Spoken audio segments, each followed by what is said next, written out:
Hold on tight for the next hour. You're entering into a place, a zone called the alternative to the alternative media.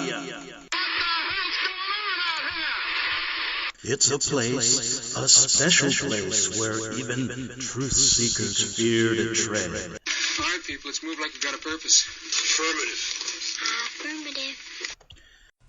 Okay, here we are again on the Investigative Journal. Greg Anthony here. As always, I told you I'd come back.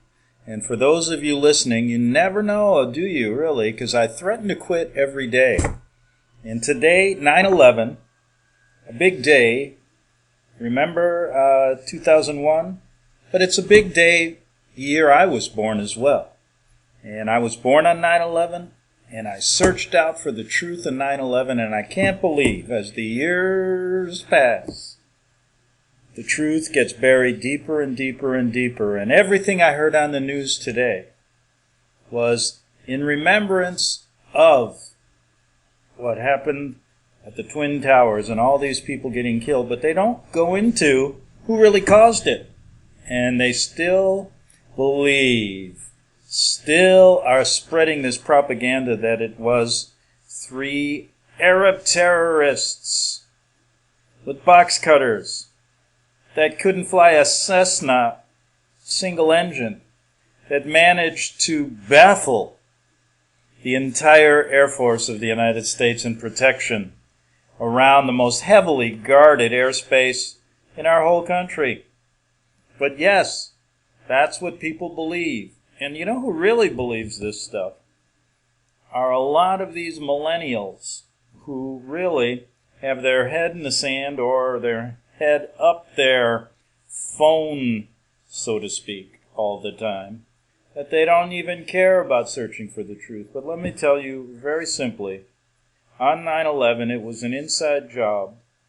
And if you haven't started searching for it, for the truth about 9/11, make today the first day of the rest of your life, because I'll tell you, if they can get away with that, they can get away with anything. Highlight of the day, President Trump's in Shanksville. And that's where supposedly that Flight 93 went down. But when Flight 93 went down, there was no airplane, just a hole. Where were all the people? That gets forgotten. But he was there, giving his eulogy, post-dated eulogy of all the people and why we should remember these heroes. Now, just remember this. For those of you who still have this idea that Trump is on your side, America first, he's as deep in the deep state as anyone. And don't forget it, they're playing the Hegelian dialectic on you, and nothing is more apparent than what's going on in Washington today. I'm going to get to that maybe in the second half hour, because I want to finish what I started yesterday, and that is Reverend Ian Paisley from across the pond telling us about Jesuit intrigue and who they really are. And he does a pretty good job. And he's been noted for doing this in his entire life. In fact, he went into the House of Commons in London and protested when the Pope was giving a speech somewhere in England or something. And he was one of the few people that stood up with a sign and say, "Get rid of these dirty rascals." Yes, it was Ian Paisley. And he's been talking about it his entire life. And I've pulled up a video that's rarely heard. Now, if you listen to I'm going to stay serious today, because occasionally I get on a tangent and I start going off on things. But you know what? Purely for entertainment's sake, I view myself as kind of the, if we were going to hold a anti-Jesuit rally where speakers came on, I would be the MC. Yes, I would. I'd be the one getting the crowd warmed up, right? You know how they say it? Maybe a few jokes here and there, maybe a little levity, maybe a little seriousness. You never know. And boy, I'll tell you, I would have that audience eating out of the palm of my hand. That's one of those expressions I'm going to get at. I got a whole bunch of expressions. You got to come back tomorrow. And you're going to love it. It's a show about all these stupid expressions. And I'm going to give you my take on why people say them. Like eating out of the palm of my hand. When's the last time a person ever ate out of the palm of my hand? Never. Never. I'd have to hold a gun to the person and I'd say, hey, now eat out of the palm of my hand. Now I have to put some food in there. But anyway, I digress. Today, my show over the last, we'll say 15 years, and since I was in Rome in the 80s, I tried to trumpet this message about the Jesuits being the greatest assassins and spies in the world. And people always say, where is your evidence? Where is the evidence? Well, I'm going to play for you a 2-minute clip. And that's all. If I was in a court of law and I had to sit there and say, the Jesuits are spies, I'm going to call a witness here, CIA officer E. Howard Hunt. Remember him? Watergate days. And he's had a quote. He said, we have always said, in admiring way the Jesuits formed the greatest intelligence agency in the world and always have, and always will be. Well, listen to the video when he says it here. Hopefully, it'll play, unless it's been tampered with. They like to now control this message of the Jesuits. Oh, yes, they do. They love to, it's in an algorithm. Anybody who talks against the Jesuits is put on a blacklist. You don't know you're on the blacklist. And then, someday, you're going to have to account for it. I don't know how. Maybe, I could think of some really good things, but I have to play this really quickly. Here we go. It's only 2 minutes, so don't go anywhere. Here we go. Quarters in the summer of Dulles, the agency's director recruits E. Howard Hunt as his propaganda chief in the plot to oust Arbenz. And they took me into a small room in the agency and swore me a special oath. Just never tell what they were going to tell me.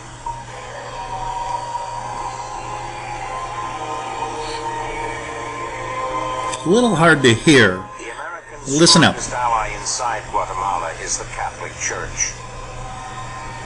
The CIA contacts Cardinal Spellman in New York to take part in their psychological war against Arbenz. The Cardinal uses his authority to enlist the full cooperation of the head of the Guatemalan Church, Archbishop Arellano.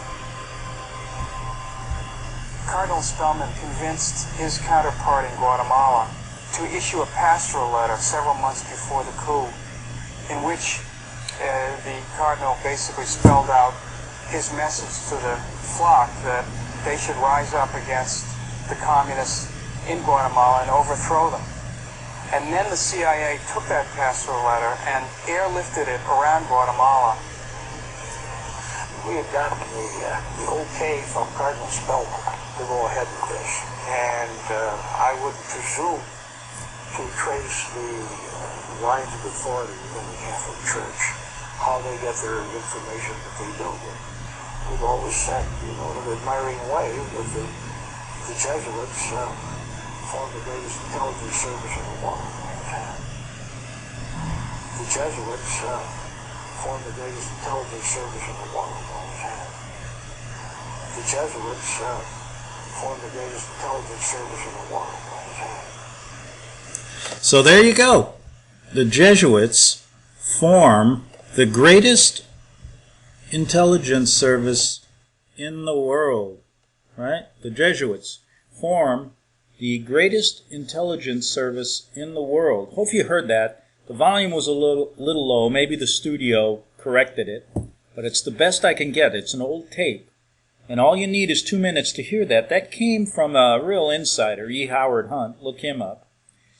Former CIA officer, and worked high up in the White House.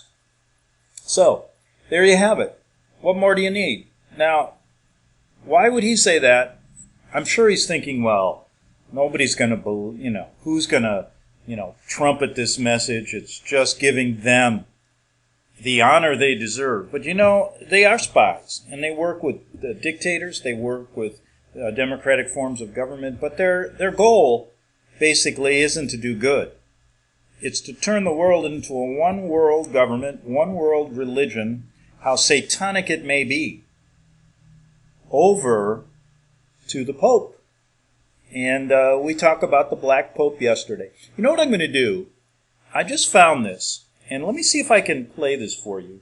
This happened in the 60s, and you don't think the world, everybody thinks this idea of Lucifer and Satan and the government being Luciferian just started.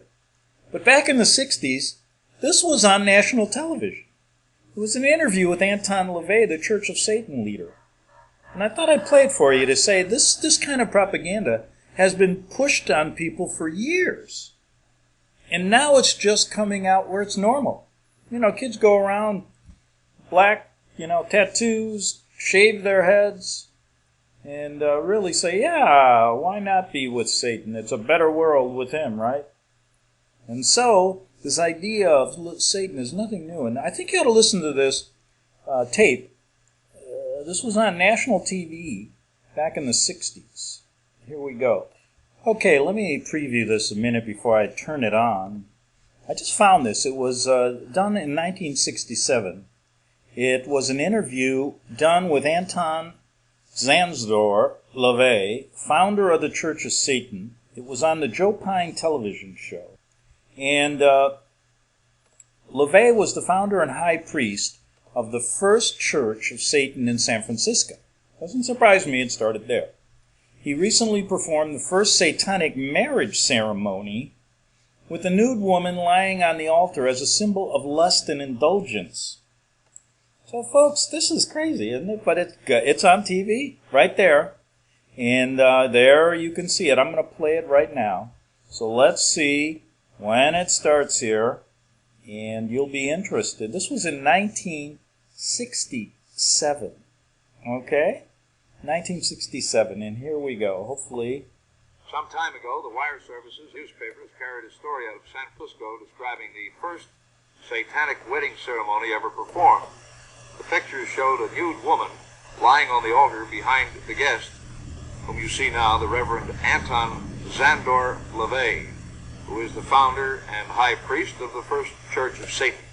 Anton Szandor LaVey uses as somewhat of a credo this timeless quote: "Remember, evil backwards spells live."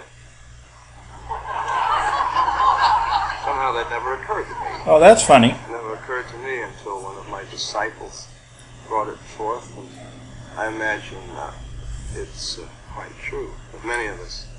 How often do you have to shave your head to make it shiny like a devil? I have to put Vaseline on it as well to keep it shiny. I shave it once a day. Can I give a plug? Was that the odor you're giving off now, Vaseline? No, that's... You'd have fooled me. That's musk. That's musk. That's the goatee scent you smell. For sure it's not frankincense and myrrh. No, that. Now, what is this ring you're wearing here? Looks like it's weighing your hand now. Well, no, it's a magical ring. It is? I have little children rub it, make a wish, and it comes true. Little children come near you? Of course. Little children. What kind of a wish did that ring ever make come true? Well, I would say a great many wishes, but we won't go into them. Now, you call yourself a satanic priest. Yes. Is that the opposite of God? No, because Satan is a god, too. Well, what are you then? The dirty pope, or what? Oh, I guess you could call me that if you want to say the black pope, or the dirty pope, or the advocate. Now, he said black pope. There is a black pope already who does the same thing, and that's the head of the Jesuit order. The Jesuit general. So maybe we got two black popes. Well, we know we got one black pope who's the head of the Jesuits now. And then we got another who's calling himself the white pope, who's a Jesuit. And then we got this guy now. Of, for example, the kingdom of night or darkness. No one's ever come forth so far and spoken up for the devil. Everybody that's made rules and regulations concerning the devil or the devil's work, the devil's activities, have been people that have been very righteous people during crusades, people... Well, I'm not too righteous, but on the other hand, I think you're a bit of a ding-a-ling. Let's face it, either that, or you're selling some kind of a snake oil. You got very shifty little eyes, right? It's very close together, too. They tell a story about you. Oh, well, yes, of course. What is the story that you'd like to tell us? The story is that I think that the devil has been the guy that's kept the church in business for many, many years. Without him and the concept of evil, where would the church be? Where would Notre Dame be if they couldn't play Southern Methodist? That's they got to right. have opposition. Is that the That's point right. you're making? They have to have So opposition. you're supplying, what, a loyal opposition? Well, I'm supplying a much-needed opposition. The word Satan only means adversary, as I said. It's not... You never use the word devil? Devils, of course. Devils are God. The original concept of the word devil is taken from a word meaning God. But this name, Anton Zandor LaVey, that's got to be a put-on. No, it's certainly not. When I was a young boy, I was quite embarrassed about what the S stood for in my middle name. Because Zandor. Anybody with a... S-Z-A-N-D-O-R, right? Right. Now, what does that name mean? Does that mean? Well, it's a very common name in the Balkan countries of Europe, Romania, Hungary. It's just like George or Frank would be here. Now, what country do you come from? Transylvania or what? Well, not really. My family, part of my family is from Transylvania. Is it necessary to kill you by driving a stake through your heart, or just a knock on the head to it? I will never die. You won't? No, of course not. I've made arrangements. How do you like that? A frozen devil, right? Huh? That's a good point. You're going to be frozen. Now, that's a great thing, I think.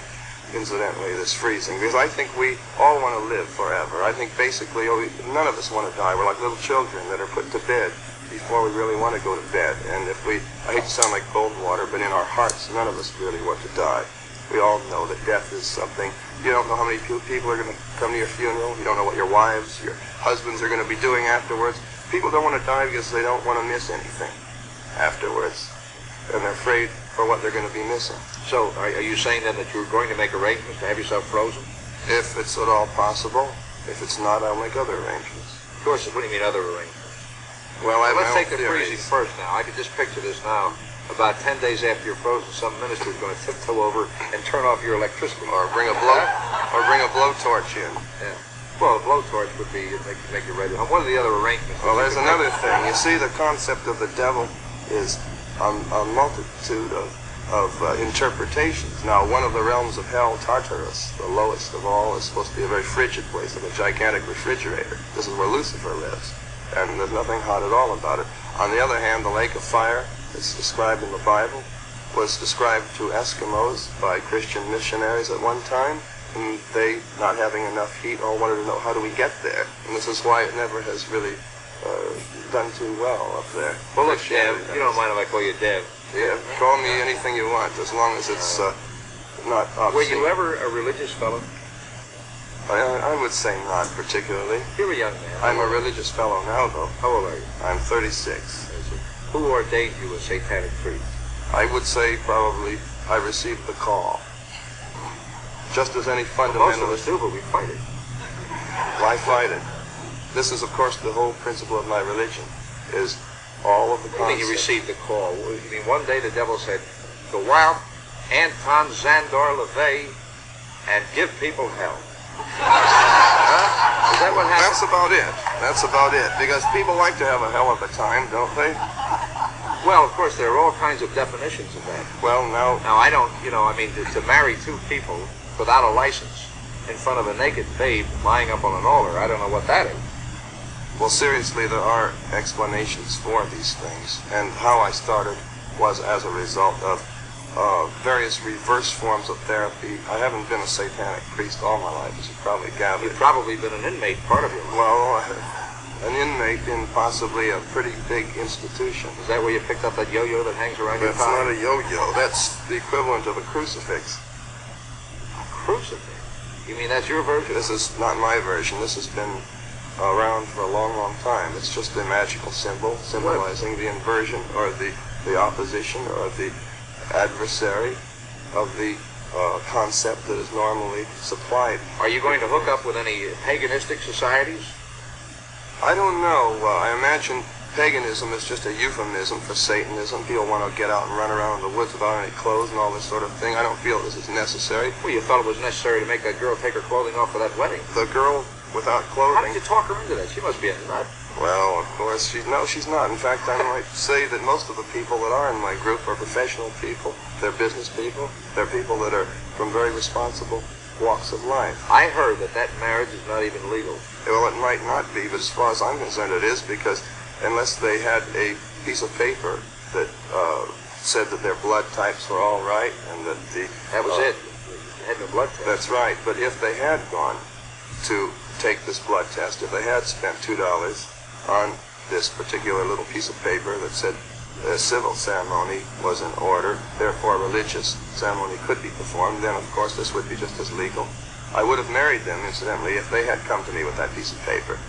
This was requested of me as a religious ceremony. But you don't have the authority under law to perform a marriage. Any minister has the authority under law, under the laws of the Constitution. But you ordained yourself. Well, where would I go to a theological seminary that would teach Satanism? We'll be back with a man from down under, and I don't mean Australia, after these words. Stand by.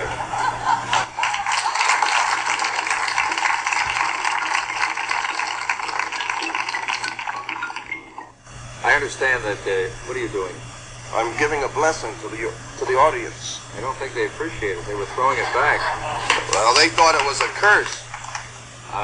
Would you like me to show them how the sign of the curse works? Sign of the curse? Completely different. How does it go? No, not at you people out there in the audience, but this is the difference. Aim it toward Red China, would you? This is the sign of the horn. A curse sign, 2 fingers extended.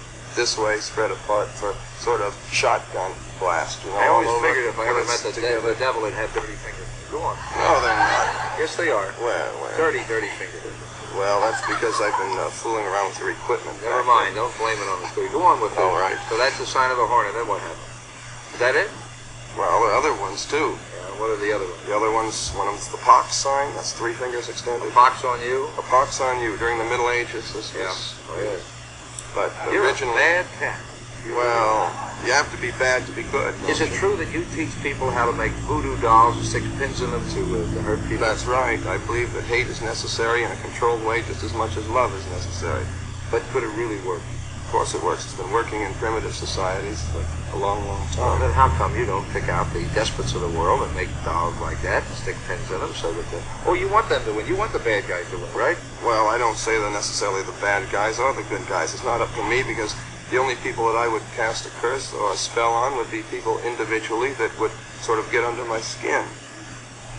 Why are you staring at me like that? Because after all, hate should be a personalized thing. Do you hate a lot?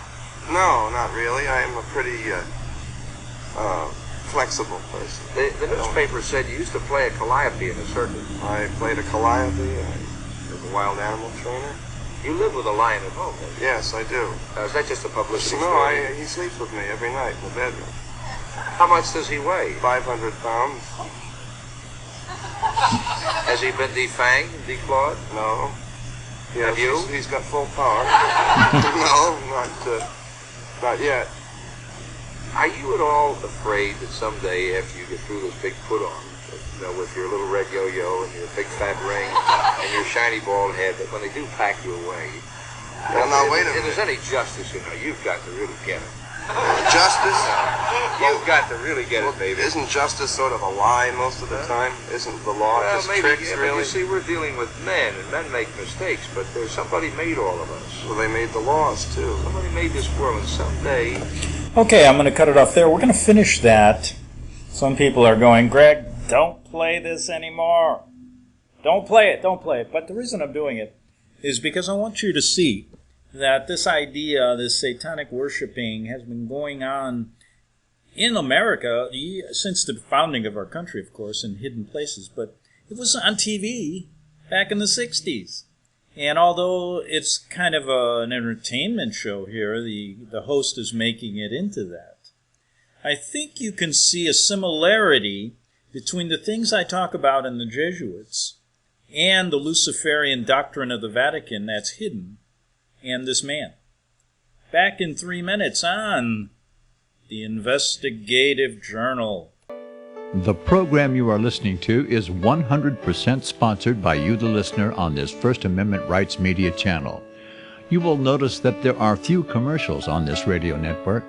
There's a good reason for that. Corporate advertising dollars come with strings that limit program content. So without your help, these programs cannot continue on internet or our several affiliates. If you benefit by the educational law programs, we ask you to give. If you are admonished or nurtured by the Bible and ministry programs, we ask you to give. if some voice a cause that you are passionate about, we ask you to give. If you believe in any of these, we ask you to support them as you would a missionary on a continual basis, as if giving a tithe for missionary radio. These programs are not commercially viable and must be supported by those faithful to the cause of truth. Look for the button to sponsor your favorite programs at our listen and schedule pages on the internet. Then, when you subscribe, we will send you the last quarterly MP3 CD of that program immediately, and continue to do so with each new quarter. We will also give you unlimited archive access to all of our programs. We're asking you to give much less than a tithe, so that you may also send support directly to a particular program host, cause, and anywhere else the Spirit may lead you. Do all to the glory of our God and Creator, for His holy nation, the only kingdom that will last forever. Thank you for listening. Visit crosstheborder.org, CROSS, crosstheborder.org, to get your print, EPUB, or PDF version of Nicholas Arthur's new book titled When the Third Temple is Built. That's crosstheborder.org. When it comes to prophecy today, much of the evangelical Christian world has their eyes on Israel, waiting and watching to see when the third temple will begin to be built. The plans are drawn. The Jewish people are eager. Most evangelical Christians today believe that the rapture will happen before the third temple is built. Hi, I'm Michael Eugene. I was taught that Daniel's 70th week was in the future. Is that really what the Bible teaches? Have we searched the Scriptures and found this to be true? Why is it so important for a re-established Israel to build a third temple in Jerusalem? Is it necessary to build a temple on the same location already occupied by the Dome of the Rock? Is it necessary for sacrifices to take place in the temple on Temple Mount? Is there really a rapture followed by 7 years of tribulation? What is the New Testament temple? Can we identify history and prophecy? Who is the first beast in Revelation chapter 13? Who are the 7 kings in Revelation 17? I have asked all these questions, and I have found Nicholas Arthur's new book, When the Third Temple is Built, answers all these questions and more using Scripture to interpret Scripture. The Bible says that no prophecy of Scripture is of any private interpretation. Nicholas shows us in his new book, When the Third Temple is Built, how the Bible interprets prophecy and not man's private interpretation. Visit crosstheborder.org, CROSS, crosstheborder.org, to get your print, EPUB, or PDF version of Nicholas Arthur's new book titled When the Third Temple is Built. That's crosstheborder.org. The following program is labeled dangerous and off limits by the supreme Jesuit command. But stand tall, people. Listen up, and you may just learn something. Oh, dear Lord Jesus, this ain't happening, man. This can't be happening, man. This isn't happening. Okay, we're back for the second half hour. I'm going to continue with Anton LaVey on the Joe Pine Show. This was back in 1967. Anton LaVey is the self-anointed founder of the Church of Satan. They call him Reverend Anton LaVey. And you know what? I was thinking, I'm going to give you a homework assignment, okay? And just pretend I'm your teacher right now, and we're in a class.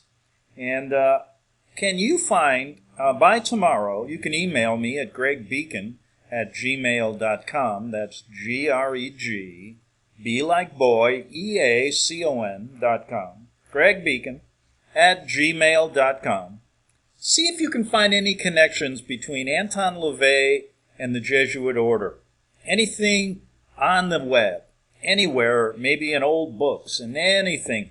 Do you have a feeling that maybe the Jesuits were behind this man, funding him, getting him started, pushing this kind of evil, how do you spell evil backwards? Live. And basically say, hey, Satan is also a god, and you can be a god, and you can live forever. Doesn't that appeal to a lot of people? Not me. Listen, I want to get out of here as quick as I can because I can't take it anymore. But let's look at it from a point of view of all points, and then we'll go on with this. And then I want to play Reverend Ian Paisley, who talks about Jesuit intrigue in a very good manner. By I mean good manner, is he really lays it out so that people that have any doubts will really research it themselves. But anyway, let's look at it from a Christian's point of view. I don't think Christians, I know there's going to be some Christians that'll turn it off and say, I can't listen to this stuff. It may interfere with my Bible reading, but I think that's a mistake.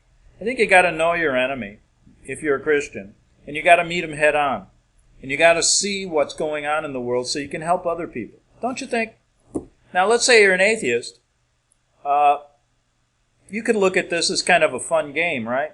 Oh boy, here's a guy that believes in Satan, here's a guy that believes in God, and both of them are just playing a little religious game that makes no sense. Okay, what about an agnostic?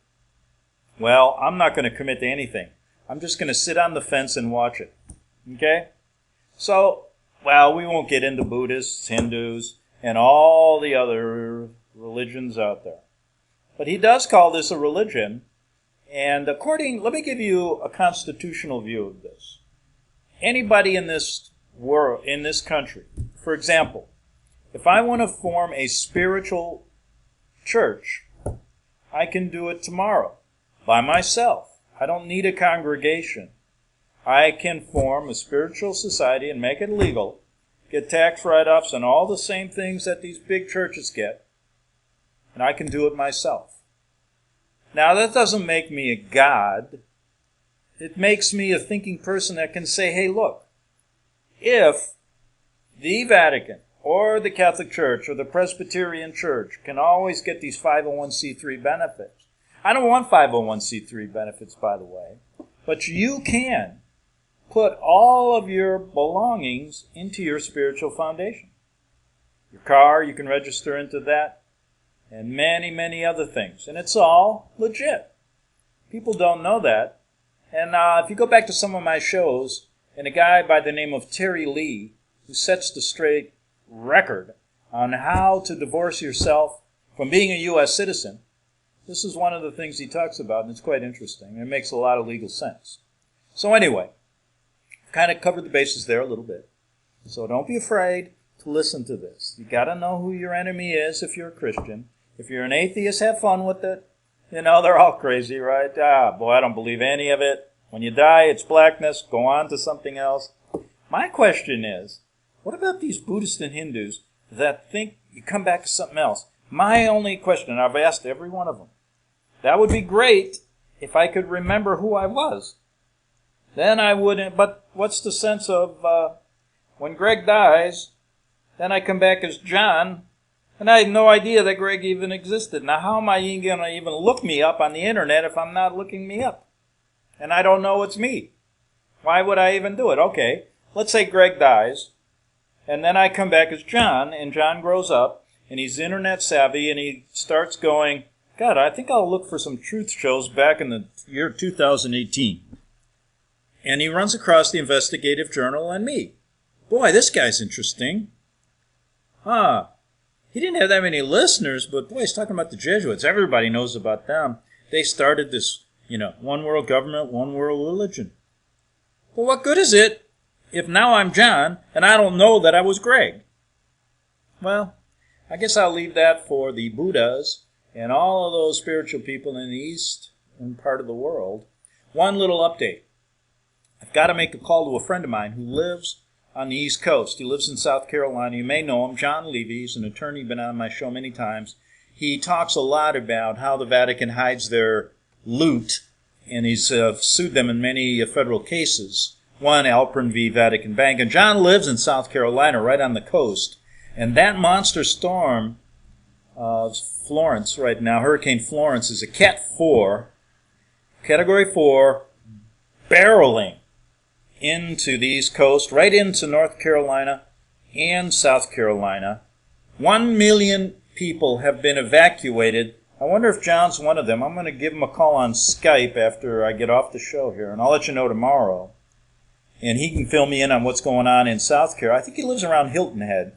I don't know if they've been evacuated, but this storm is going to be huge. They say it's not going to peter out, but gain strength as it comes to ashore. So at a 4, it can get to a 5. I guess you can get to a 10. And how heavy is this thing going to be? Now, at breakfast today, to the person I was sitting with, I said, this is another weaponized weather event. And they looked at me and laughed and said, what are you talking about? Well, as your teacher today, look up weather weaponry. We've been able to figure out the weather for years. Back in the 40s, we were dealing with crop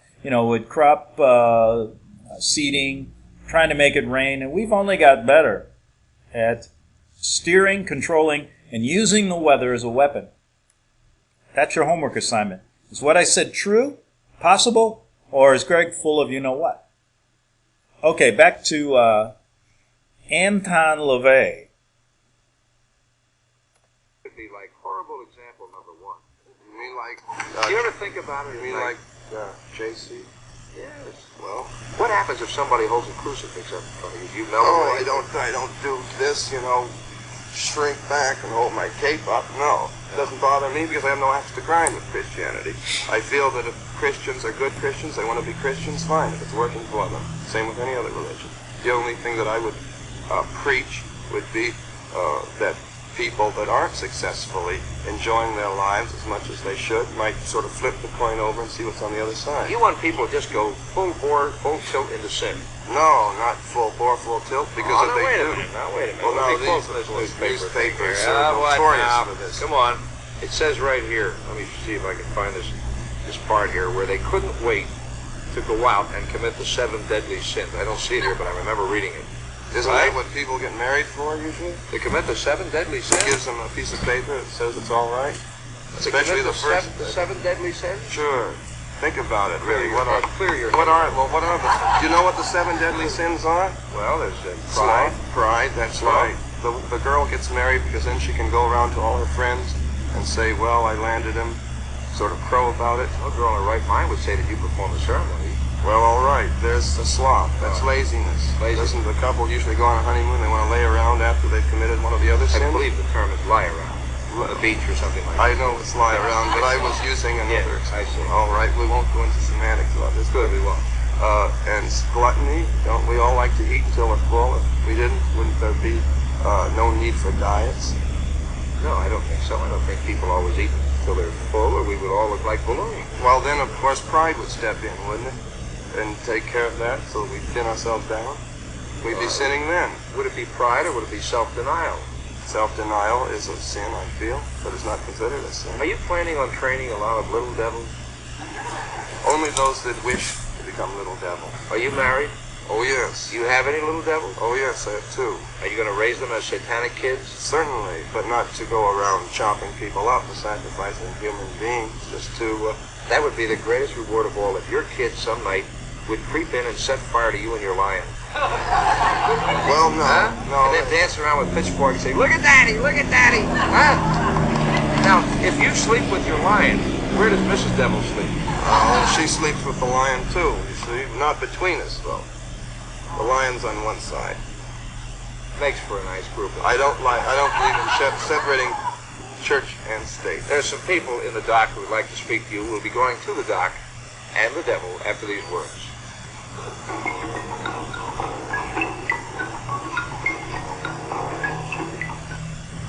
State your name, sir. Yes, my name is Jim Gelsma. You drop in for some devil's food cake, or what's going on? No, we're... first of all, how do I address you? Well, you can call me Mr. Reverend Anton, by my first name, whatever. I'll state the Mr. to begin with. First of all, I'll say one thing. You have a lot of followers. And you're right. Oh, yes. You're right about the devil being a god, because the Bible clearly states that the devil is the god of this world, and he's also the prince of the power of the air. So I don't dispute you on this matter at all. My only Are we picking up a new recruit here? My only question is this question basically about death. Personally, I don't think it's a funny matter whether you're really sincere in what you believe or whether you are just doing this to gain followers. I mean, it's a pretty serious thing. First of all, everyone dies physically. But you're right. Again, everyone does not die spiritually. And I'd just like to ask you, what do you think is the concept of God? What is your concept of God? What does God do? Is he, in other words, we visualize God as being the ruler of everything that is good and proper. In other words, his attributes are love and his almightiness, omnipotence, omnipresence, and so forth.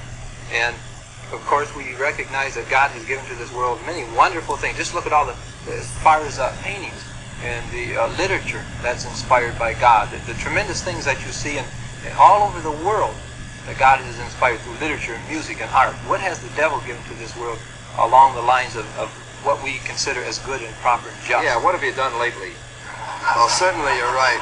The concept of God has given the world much beautiful music, many beautiful works of art, and certainly I feel God exists. But the name for God, of course, is different from many different people, and I feel that God is that force, whatever God one chooses to pray to or to command. In the case of Satanism, rather than pray, I feel whatever God exists should be the God that carries a person along, that carries them through, that makes them a better person, that makes them live a better life, and naturally a more pleasant life.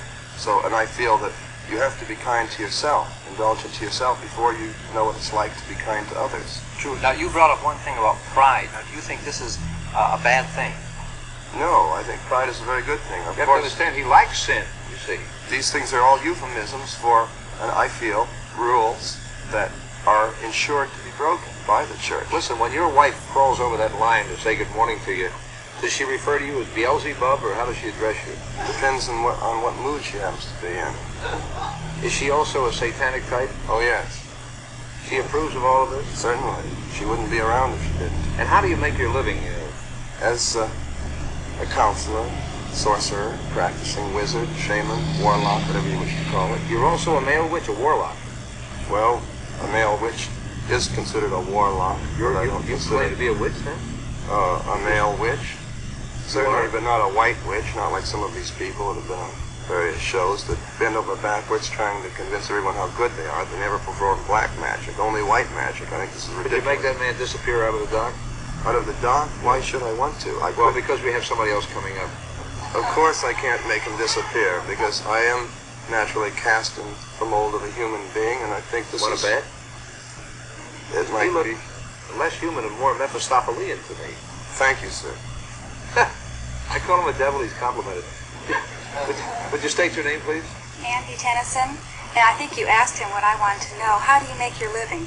I make my living as any other minister does, by the people that come to my congregations, my lecture groups. I do lecture on various occult subjects. It isn't all Satanism. I lecture on voodoo, West Indian magic, African magic, Norse magic, and also try to help people with various problems, enlighten them on these concepts of magic, folklore, and offbeat religions. This is how I got involved in this as a religion. Does it pay well? It pays the bills. Looks like a pretty cheap suit you're wearing. It's not even a suit. Well, come to think of it, the jacket doesn't match the trousers. It's pretty much the same as yours. I doubt it. I never knew they put belts on burlap bags before. Well, no, this isn't the... You're wearing boots, too, aren't That's you? right. These are the same kind of boots that motorcycle cops Did you come here on a motorcycle? This makes me a sadist, too. Huh? Are you a sadist also? Oh, yes. Are you also a masochist? Well, a little bit. Maybe that's why I'm here. Any other questions? Well, I would like to know if this actually substantiates your house, your expenses. You have 2 children. How can you live on the people that support you? They must have to give you an awful lot of money. Not really, because after all, if a person is conducting themselves in any kind of business, it doesn't have to mean that they're taking $100 or $200 or $500 from each person. My fees are very, I feel, reasonable for my private consultations. Can you picture his kids filling out a form for school? What does your father do? He's a bald-headed devil.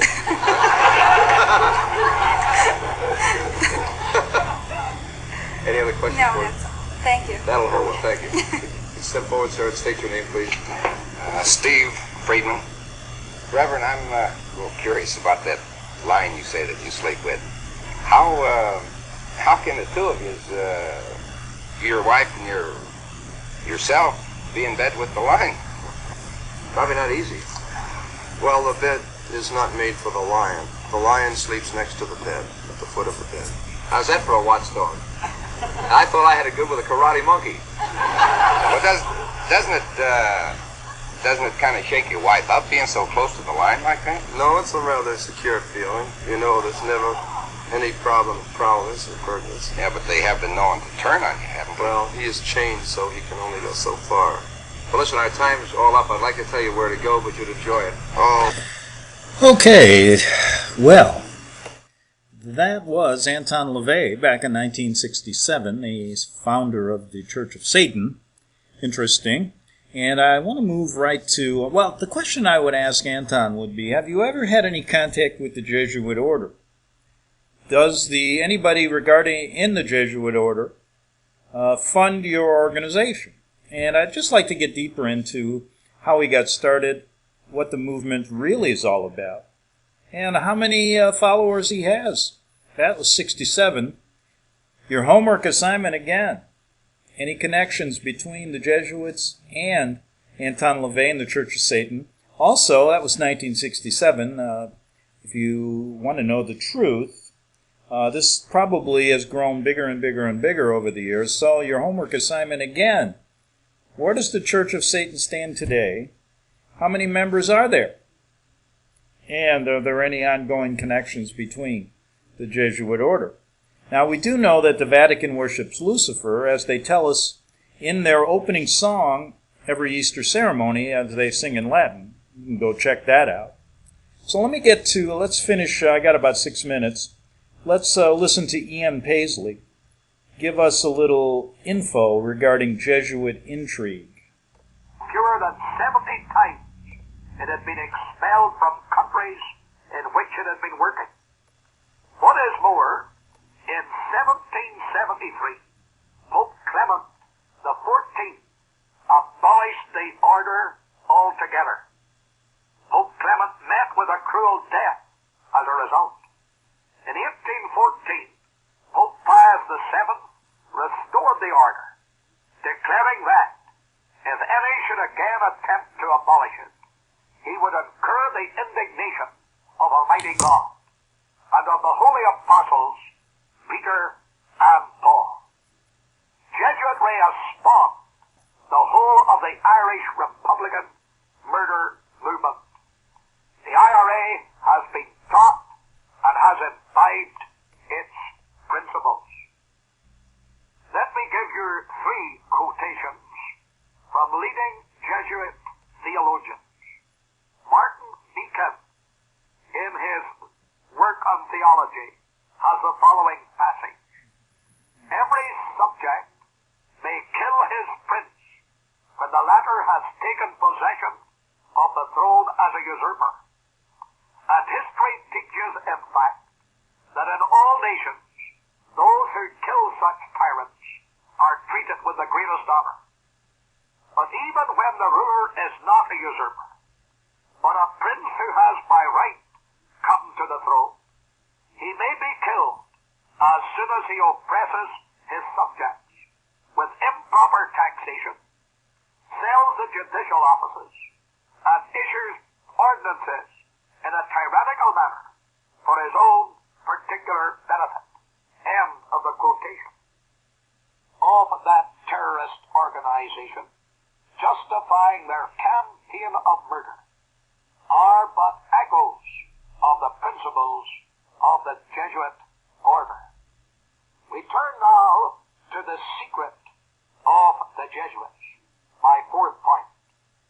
Bishop Wordsworth, an eminent Church of England divine, and for some years the Bishop of Lincoln, uncovers the secrecy of the Jesuits in the exposure of a document used by them in their early days to compel Protestants to submit to Mother Church. This makes very illuminating reading. Roman Catholic confession publicly prescribed and proposed to Protestants on their admission to the Roman Catholic Church. 1.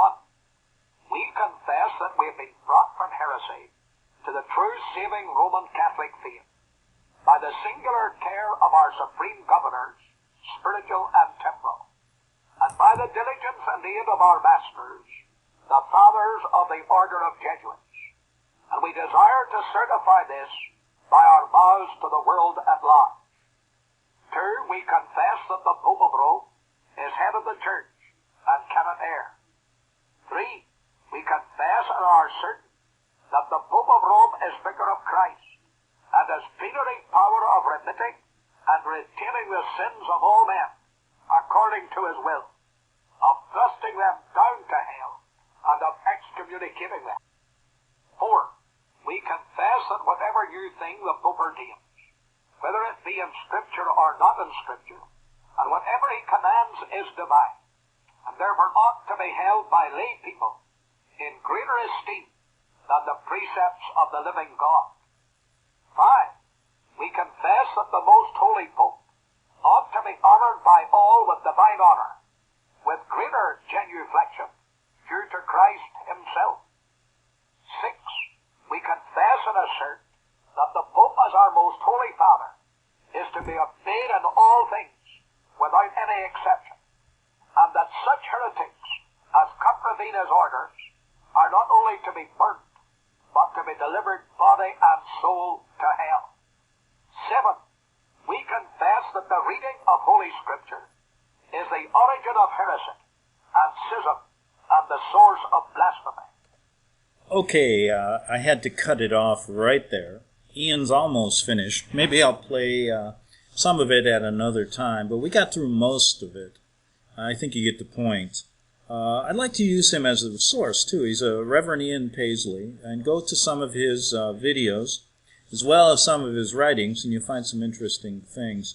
Listen, we got about 10 seconds. Don't forget to go to greganthonysjournal.wordpress.com, and you can donate right there. We're listener-sponsored. Also, don't forget to come to tomorrow's show. It's going to be a good one, and you're going to want to listen to some of these expressions that nobody really understands why we say them. Back tomorrow on the Investigative Journal.